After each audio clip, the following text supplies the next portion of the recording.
Avokat, pse thoni që Lapa i shërben Ramës dhe agron sheh s'është opozite e dur?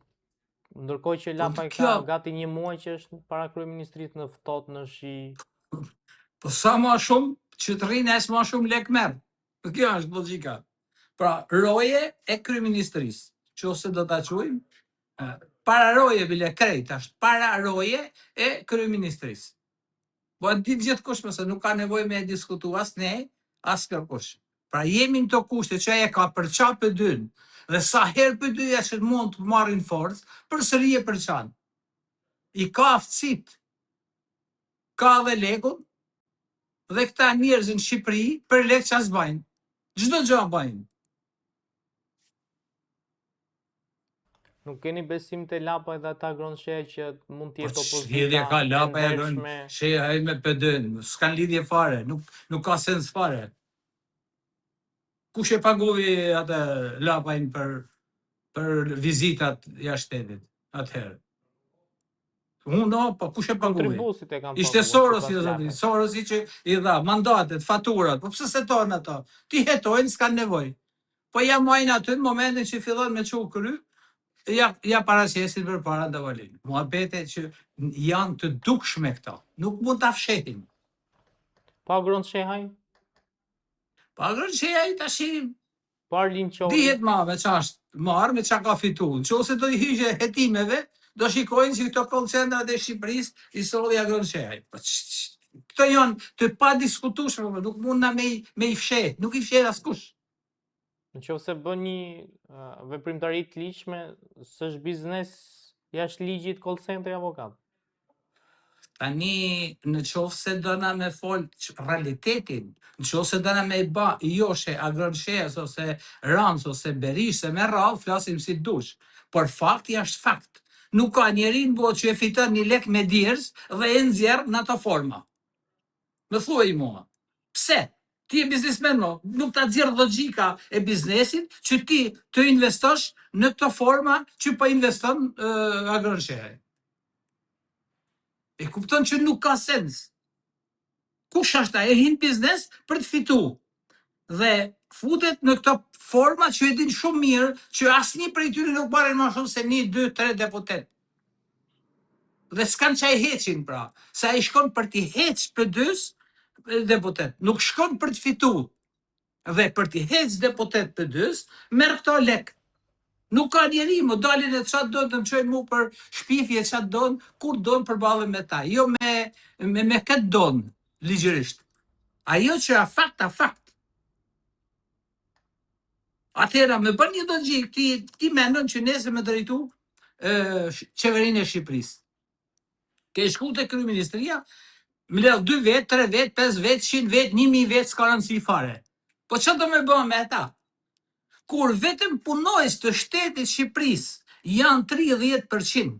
Pra, në momentin që hyn në votime Edi Rama ose partia që janë pushtet se s'du ta përmend Edi Rama, ai e ka 30% që në xhep. Pjesën tjetër lot harush me këtë don. Se po mbani edhe mua tani që të hi politikisht. Po politikisht ka një logjik, ka një matematik, ka një formë ligjore. Avokat, ne po flasim për një politik siç ishte edhe Albin Kurti që gati për disa vite neti me 3 deputet, 4 deputet, 10 deputet, 20, 30, pastaj mori qeverinë. Pse nuk futet tani, po themi, që futet e vetme, qoftë Lapaj, qoftë agron shehaj në zgjedhje, nuk do të thotë se i bën dëm Partisë Demokratike, do të thotë se ai parimet dhe po themi gjithë vizionin nuk e ka përshtat me Partinë Demokratike dhe ai thotë që unë do kontriboj derisa në një moment caktuar nëse shqiptarët më japin vot besimin të qeverisë Shqipërinë. Logjika çon në këtë kuptim që në Shqipëri jemi dhe nuk ka pas ndonjëherë politik të mirë filltë në Shqipëri. Ka pas interesa politike. Edhe qytetarët që janë josh dhe kanë votu deri në sot në format më të degeneruar të botës. Pra me i thes miell kanë dhënë votat. Dhe Për sa i përket votimeve të ndershme, nuk ka pas ndonjëherë në Shqipëri votime të ndershme. Ka pas votime supozuese. Por në këto kushte, një person që ka marru edhe klasën e 9, po them, e ban llogarinë matematike dhe si mund ta marrin pushtetin Lapaj, Gorçeaj, Berisha, kundër Ramës, kur po ta them që ka 30 e sa përqind të punojësve të cilët votojnë për veten e vet, jo për Edi Ramën, se ata janë punë. Dhe nëse nuk do t'japin votën për veten e vet, nuk mundën që të marrin pushtetin dhe të shkojnë në punë me një tjetër, sepse ai që do ve njerëzit e tij dhe asnjë këtu vetë historia ka të regu që sa po ka ardhur një parti e majtë apo djathtë, ka bërë lëvizjet nga nishi deri te qinta, që i ka hexhë gjithë, e ka pastru institucionet nga i majta ose e djathta kur kanë bërë. Dhe në këto kushte, si mundet pra të mendosh logjikën që një pararoje kryeministrisë mundet të marrë pushtetin në këtë forma. Të mendoj që kjo ftesë pra i bëhet edhe kryeministrit edhe Shqipërisë. Është një favor pra krejtësisht i veçantë dhe i çuditshëm, sepse deri tani dëgjoj vetëm opozitën që tregon që ka disa mos përputhje e qeveria Shqipërisë me Amerikën, por këto i hollën poshtë të gjitha në këto momente. Por duhet të them që nuk rezulton pra asnjë lloj këmbimi ose interesi për këtë ftesë. Të gjithë deri më sot kanë pritë që në momentin që po arrestohet kryeministri i Shqipërisë dhe shumë gjëra tjera, dhe del papritur një diçka në favor të kryeministrit të Shqipërisë dhe Shqipërisë. Nuk është se ka ndonjë interes ekonomik në këtë ftesë, por interesat janë më shumë politike, njohjen e Shqipërisë në vendet pra ndërkombëtare dhe fal normalisht i kryeministrit që arsyet as ne nuk i dim, por në këto kushte mendoj që është një favor i madh bashkëpunim qoftë edhe me Amerikën, edhe për të njoftë në arenat ndërkombëtare. Avokat, në fakt, ftesa, siç është interpretuar nga opozita, i është quar shumë vendeve të botës dhe nuk është se është një ftesë individuale për zotin Rama. A u përdor pak nga zoti Rama kjo ftesë për të thënë që shiko se tani me Trumpin unë i kam marrëdhëniet shumë herë më të mira se që është folur? Nuk e di nëse e ka shpreh Rama me Trumpin, por dua të them që ai nuk ka thënë që jam zëvendësi i presidentit Amerikës, po ai ka thënë thjesht që ne kemi një ftesë jo vetëm si Edi Rama, por edhe si Shqipëri në këtë histori. Tani, se çfarë thot opozita dhe çfarë thon të tjerët, është çështje tjetër. Ne jemi para një fakti dhe unë normalisht nuk merrem me politikë, por duhet të them i gjatë që ftesa ka një vend në arenën ndërkombëtare, qoftë se gjithë botën nuk e ka thirrë Trumpi. Ai ka përcaktu disa shtete, po s'mendoj që ka thirrë gjithë botën, se nuk ka sens.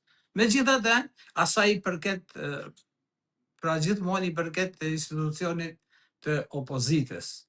Dhe Shqipëria pra tregon që ka një hap përpara, ndonse deri tani opozita ka bën punën e vet dhe nuk ka se s'duhet të bëjë një punë të kësaj natyre. Sepse ajo kërkon gjithmonë që të marrin pushtetin. Dhe marrja e pushtetit, kjo që ka qenë një goditje e rëndë për opozitën e Shqipërisë, pavarësisht se çfarë kuptimi ka kjo ftesë. Nuk është tash ftesë ekonomike, pa është një ftesë politike. Dhe politikisht Shqipëria nëpërmjet kryeministrit të Shqipërisë dhe nëpërmjet këtij shteti ose qeverisë shqiptare tregon që ka vlera, kaq. Avokat, çfarë do thotë kjo për raportin që do të ndërtohet tani mes Ramës dhe Trumpit? Pra, a janë sheshuar marrëdhëniet? të thash që në fillim që unë nuk marr vesh shumë nga politika, por duke e bazuar atë se një person që ka njohuri mbi ligjet, mendoj që mund t'jap përgjigje çdo lloj pyetje, por jo se unë të jap pyetje politike. Me fakt, pra, nëse dy vetë takohen, njifen, flasin, ose i del në letra që duhet rrasdiken, automatikisht jemi para një favori dhe një mundësie që Shqipëria të integrohet, si e thonë, edhe në arenën ndërkombëtare, përveç asaj që e njeh Amerika se mund të ketë shtete sa dush në botë që nuk e njohin Shqipërinë. Pra avokat, çfarë do thotë kjo ftesë që Shtetet e Bashkuara të Amerikës i kanë bërë zotit Rama në raport me opozitën shqiptare, e cila gjatë gjithë kohës thotë që Rama duhet të bie nga pushteti, SBA-ja do kërkoj rënien e zotit Rama, raportet me Trumpin si ka mirë, zoti Rama nuk kalon dot oqeanin për të shkuar në SBA. Tani gjitha thanjet janë thanje politike dhe normalisht që opozita kësaj rrugë do i rri. Pra, opozita priste që të vinë të merrte Ramën me helikopter, por nolli e kundërta tregon që Rama ka në rrugë të mbarë. Pra, të gjitha bisedat që flet opozita, kanë biseda të cilat nuk kanë asnjë vlerë në këtë moment, pas ftesës të bërë. Por nuk do thotë që i ka bën vetëm Ramës, prandaj e thash që i ka bë edhe Shqipërisë. Dhe Rama fare mirë mund të marrë përfaqësues edhe nga opozita, sepse kjo është logjika, derisa i bëhet ftesë Shqipërisë, do thotë që të bëhet edhe pjesë opozita në këtë takim, në këtë ftesë. Por që kur erdhi ftesa, opozita ka mëll gojën, nuk e kuptojnë, pra, sepse ajo nuk duhet rrinë dur kryq nëse donte që me të vërtet të shpaloste problemet e qeverisë, por në këto kushte mendoj që është diçka e çuditshme, sepse Partia Demokratike me Lulzim Bashën pagun 80.000 euro me bajt fotografi. Në Saram si vjen një ftesë pa paguar asgjë dhe asgjë. Dhe kjo tregon që aftësia e kryeministrit Rama në këto momente nëpërmjet kësaj ftese i ka dhënë një favor të madh Ramës edhe politikës në Shqipëri që është nën komandën e kryeministrit Rama. Avokat, është dhe një stepje kjo për SPAK-un në momentin që SPAK-u mund të ketë hetime ndaj zotit Rama, që të mos e thrasë për të dëshmuar ose për të pyetur? Ja, tani kjo është fusha ime dhe unë them që nuk ka asnjë arsye dhe mundësi që SPAK-u të ndaloj hetimet, SPAK-u të mos pyet qoftë Ramën, qoftë të gjithë qeverinë për problemet të cilat janë gjatë në Shqipëri. Pra, nuk ka lidhje fare kjo me atë që thirret Rama në bile, thonë nga ato proverbrat e vjetra, që ai që të fut dorën të çon sa më lart, të çon lart se do të hell poshtë në kuptimin e fjalës përmet të që mos çohesh më. Dhe inshallah dhe uroj që mos të jetë ky version i Amerikës për Edi Ramën. Pra mund të jetë dhe një version që unë po të ngrej në qiell dhe pastaj në një moment caktuar mund të lëshoj? Sigurisht që kështu funksionon politika. Politika aty ku e pret nuk del. Politika del atje ku ty nuk të shkon mendja se çfarë po ndodh. Pra deri dje ishim që do vinin në Shqipëri me helikopter për ta marrë Ramën sipas opozitës, por nolli e kundërta. Tani, edhe në këtë që nolli e kundërta, jemi para disa fakteve të tjera që edhe nuk përjashtohet mundësia që Amerika çon sa më lart në mënyrë që të lëshojnë që ti mos çosh më. Kjo do të jetë edhe një version tjetër që nuk e uroj askuj, por mendoj që nollin këto. Ka noll në shumë shtete të tjera të botës, në Amerikë. Mund noll edhe në Shqipëri. Avokat, çfarë pritet të ndodhë pas kësaj ftese? Mendoni që mund të ketë një takim me Donald Trump dhe nëse ka një takim të Ramës me Donald Trump, është e thënë që mandatin ta çojë deri në fund zoti Rama? Kam thënë disa herë dhe prap po them që nuk kam lidhje me intuitën e politikës, kam lidhje me intuitën e ligjeve. Por edhe për këtë mund ta jap një përgjigje sepse duke parë gjithë këtë sa vite që jemi këtu, Rama ka një taktik të kësaj natyre që demokrat e flak të cilët ishin në Shqipëri morën rrugat. Mrena PD-s bani një përçarje, pra që roja i kryeministrit, roja i kryeministrisë, që është ai Llapa çfarë ka, ai është i paguar për me nej aty, nga Rama. Këtë s'ka njeri në botë që mu ma heq nga truni im. Por edhe Grënshej mund t'jetë prish me Ramën se mund mos i ketë dhënë lek ose mund mos i ketë fillu hetimet për ato historinat e tij. Dhe për këtë arsye, pra ka përça PD-n dhe përçarja PD-s në dy format më ekstreme, me nej 500.000 vjetë Shqipëria nuk mund të anërojnë pushtetin edhe nuk mund t'ja marrin e Ramës në këto kushte.